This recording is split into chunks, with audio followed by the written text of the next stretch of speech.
He's open. I was down here before, they weren't open.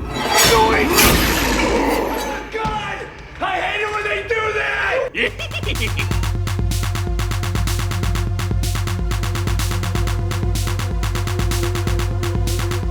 Hello survivors and welcome to Survivor's Guild, part of the Mutant Fam Horror Consortium, a community of like-minded individuals creating content and building relationships by and for fans of the drive-in. Today, we're taking a look at the 2001 remake / reimagining of the 1960 film 13 Ghosts, called 13 Ghosts. But first, go ahead and annihilate that thumbs up button and subscribe if you haven't already. Now I hope you like getting the live action adaptation of 13 Ghosts of Scooby-Doo that we never got, minus Scoob. Cause this movie is getting spoiled. 13 Ghosts, written by Robb White, Neal Marshall Stevens, Richard Dovidio, and directed by Steve Beck, starring Tony Shalhoub, Embeth Davidtz, Matthew Lillard, Shannon Elizabeth, Rashia Fisher, and F. Murray Abraham. 13 Ghosts is about a widower who inherits a home from his deceased uncle, who just so happened to be a collector of savage specters. We open up to a junkyard when a group of official-looking vehicles smash their way into it. A bunch of cannon fodders get out of the vehicles and begin setting up equipment. We then get introduced to Cyrus Kritikos and Dennis Rafkin. Dennis is a sort of ghost tracker / medium, and Cyrus Kritikos is an eccentric rich man / dude who hired Dennis to track ghosts. Tonight, they are tracking Breaker Mahoney, aka the Juggernaut, a serial killer who killed 9 people while he was alive and another 31 after he died. And I'm going to count them because in Dennis's visions, we catch glimpses of multiple crime scenes and multiple victims. Making Juggernaut's victims deposits 1 through 40 into our meat bank. Son of a bitch! You said he only killed 9 people! There's 40 victims here! 9 when he was alive. He's added a few since then. They bring in this glass room, which is pretty much a trap from Ghostbusters, but bigger. And then we get introduced to Kalina and Damon, who are apparition activists who are not fans of Cyrus's specter enslavement. They then spoil the surprise that whatever Cyrus is doing, he needs a 13th ghost, but Dennis only signed on for 12. That and a 13th ghost. 13th Ghost? Get them out of my sight! And as they argue numbers, Cyrus orders that the bait be released and a truck comes through spraying blood all over the place. Because if there is one thing ghosts can't resist, it's the delicious smell of home-cooked blood. Cyrus then puts on a pair of his patented specter spotting specs, which are a callback to the 1960 version of this movie, which came with a gimmick. And a mighty fine gimmick if I do say so myself. But if you would like to know more about that, check out TYTD Reviews and his review on the original 13 Ghosts. If you just click on that card up there. They open the door to the glass box and start playing chants over the speakers, which coaxes the ghost to come out of hiding. Now I don't know what the hell happened here, but we've got 2 dead guys. This dude right here, and this guy who somehow got splattered. So these guys end up as deposits 41 and 42 respectively. This guy gets pulled up the wall of cars and straight into our meat bank at deposit number 43. This dude tries to make sex with this car and instead gets eaten by it and digested into deposit number 44. We then catch a glimpse of Juggernaut, who had to become a ghost somehow, so I'm going to have to count him as deposit number 45 into our meat bank. And Juggernaut then starts throwing dudes around, but I don't think any of them die, until this doofus runs into the glass box and right into our meat bank at deposit 46.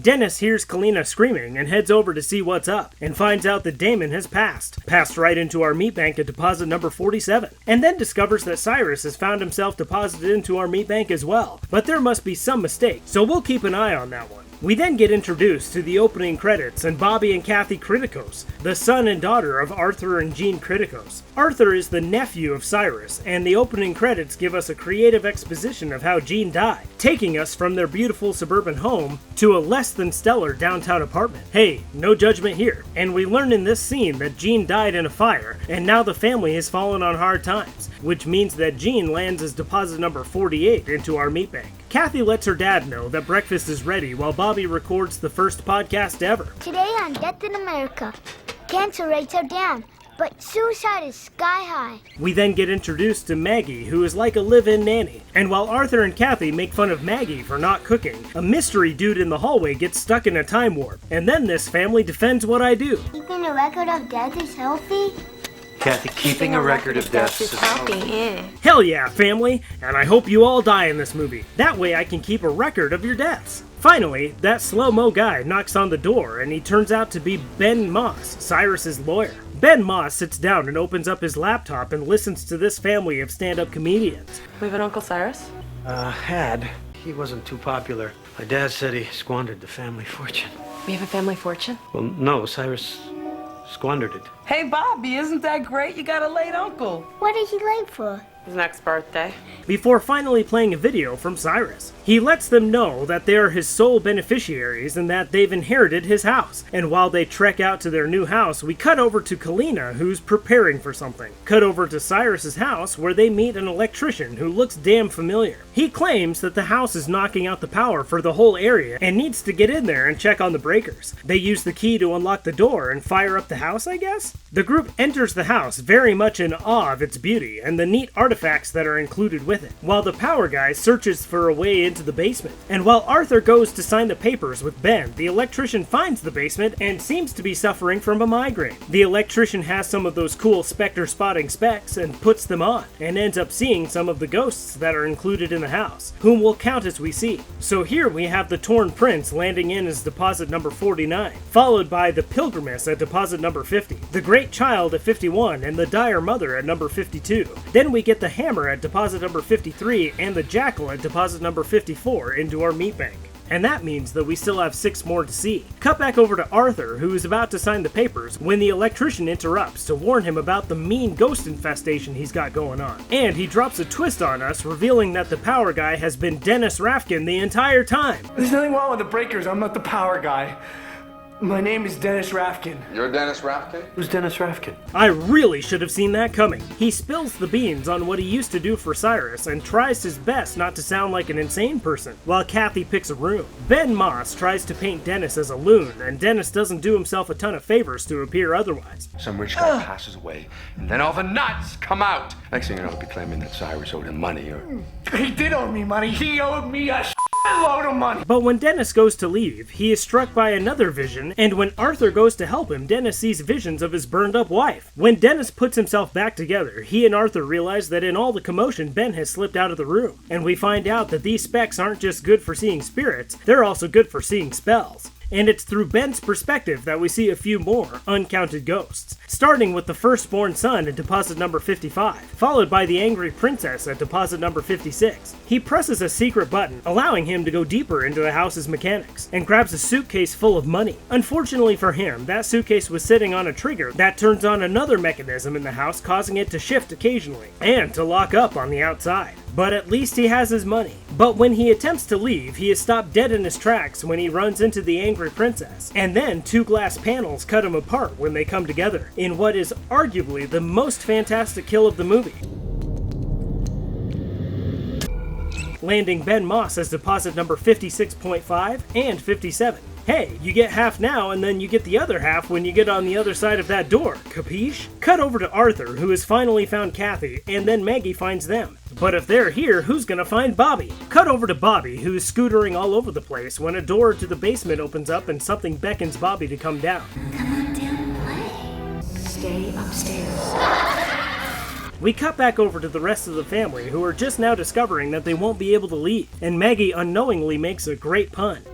Did the lawyers split? And as they continue searching for Bobby, Dennis explains to them that the glass is soundproof and shatterproof, and that the writing all over it are containment spells that the ghosts can't travel past. Cut back over to Bobby, who helps us spot a few more of our 13, that being the bound woman at deposit number 58, and the torso at number 59. Before Bobby tries to get the hell out of there and ends up running into a glass wall. Meanwhile, the group decides to search the basement for him, but Dennis needs some motivation. Scooby snack. But rather than offering him a handful of Scooby snacks, Arthur commits to paying him whatever Cyrus owed him, and he reluctantly agrees. Flash over to Bobby, who has come to and puts on his glasses, only to see his mom, who turns out to be one of the ghosts trapped in the house. But we need not count her since she's already in the meat bank. But he also sees Cyrus, and then gets taken out of the movie for a while. Back to our search party, who are making their way through the labyrinth of the basement, when Arthur lets us know that we are in a horror movie. Kathy and I'll head up this way. You two check down there. No, I don't think we should split up. Okay, it's okay. And Dennis discovers that some of the ghosts have been released. Why are these open? I was down here before, they weren't open. Yikes! God! I hate it when they do that! What? And then he makes Maggie a believer, and lets us know that most ghosts are harmless, but there are some that die a violent death and stay in a violent realm, and seek to cause more violence. Cut back over to Kathy and Arthur, when Kathy runs into the jackal. There's no such thing as ghosts.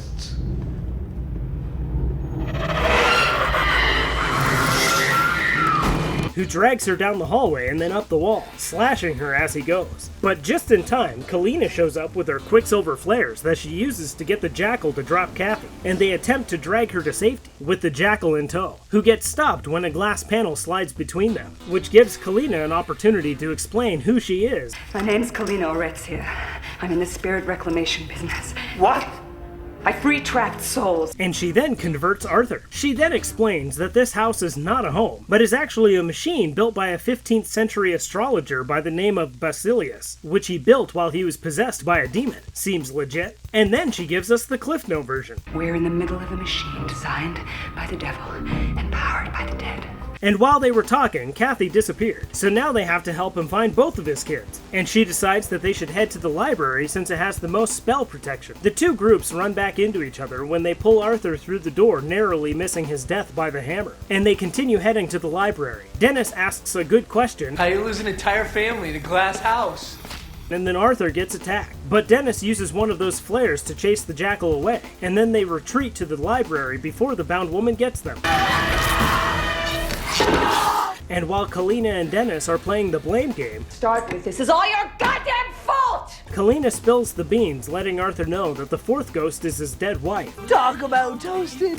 Kalina then explains more about the Arcanon, the book written by Basilius, explaining the Black Zodiac and how the ghosts in the house are the representation of those signs, and explains that one by one the house releases the spirits and leads them to the center of the house, where they add their energy to the machine, powering it up, to open up the Ocularis Infernum. The Eye of Hell?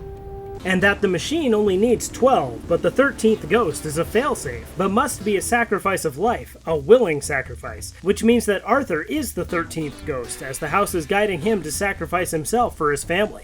I would like you to be a sacrifice. But Kalina's backup plan is just to blow up the whole house. Dennis and Arthur head out with one of those glass panels in an attempt to find his children one last time, and Kalina and Maggie head to find the center of the machine to blow it up. Kalina and Maggie find it, but are jump scared by Cyrus. But in a turn of events, Kalina uses her book to knock out Maggie, and then she makes out with Cyrus,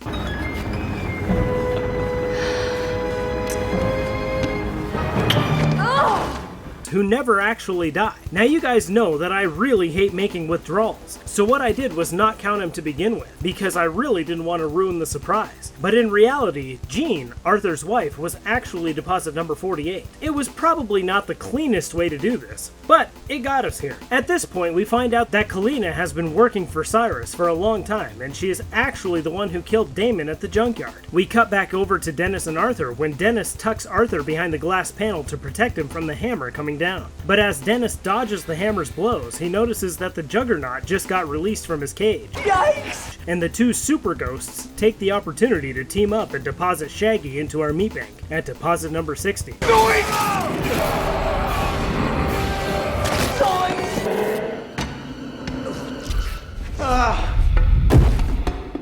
Meanwhile, Cyrus and Kalina are discussing what happens next when Kalina lets him know that Arthur isn't going to sacrifice himself unless he knows that his kids are in danger. So he tasks her with putting the kids in danger. And then she hits the play button on the spells, beckoning the spirits to the machine.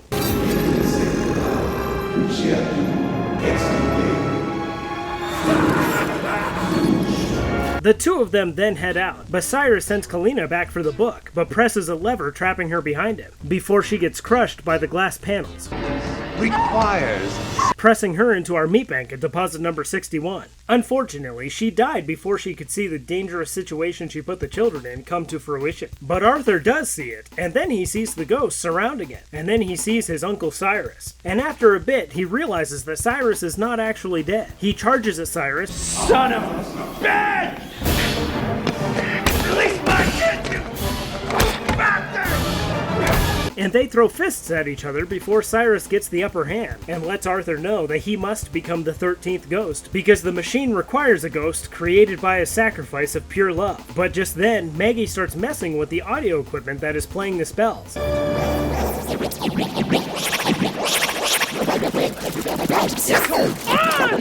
distracting Cyrus and giving Arthur the element of surprise, and helps the ghosts get away and causes the machine to go haywire. The recently released spirits go after their captor, chucking him directly into our meat bank at deposit number 62.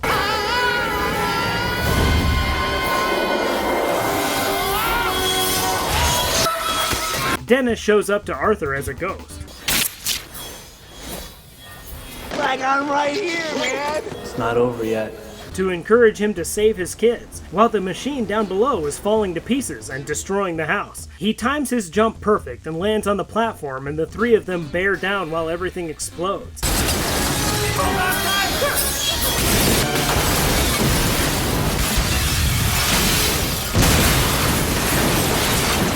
In the aftermath of the explosion, we see the other 12 ghosts walking into the wilderness, which is not a good thing, but here we are, and their mom appears to them for a brief moment, long enough to tell them that she loves them, and then she disappears. We cut over to Maggie making her way out of the mess and announcing that she's done being a nanny. I am sick of this nanny.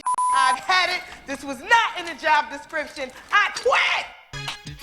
And the movie ends. So now, to find out, what are your chances of suffering survivor's guilt? This is where we take a look at our main characters and the death that surrounds them to determine your chances of surviving this movie. We start off our meat bank deposits with the previous victims of the Juggernaut at deposits 1 through 40, followed by these guys taking his count from 41 to 44. We then count the Juggernaut himself at deposit number 45, followed by his cellmate at deposit number 46. We then add Damon at deposit number 47, and the opening credits add Gene at deposit number 48. We then retroactively add some more ghosts when we see the Torn Prince at number 49 and the Pilgrimess at number 50, followed quickly by the Great Child and Dire Mother at 51 and 52, the Hammer at number 53, and the Jackal at number 54. Later, we add the Firstborn Son at number 55, the Angry Princess at number 56, and the lawyer Ben Moss splitting while trying to split straight into our meat bank at deposit number 57. We then get our last couple ghosts, those being the Bound Woman at 58, and the criminally underused Torso at deposit number 59.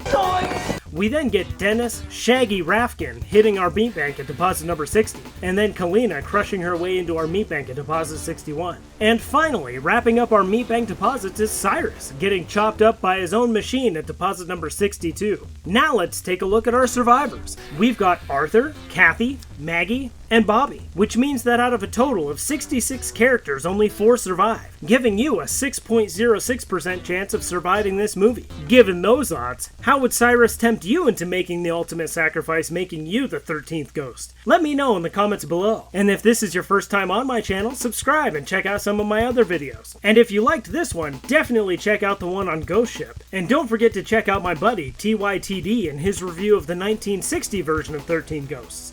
He does a pretty damn good job covering it. Alright guys, as always, thanks, and don't die. This one's gonna be a hard one. No pun intended.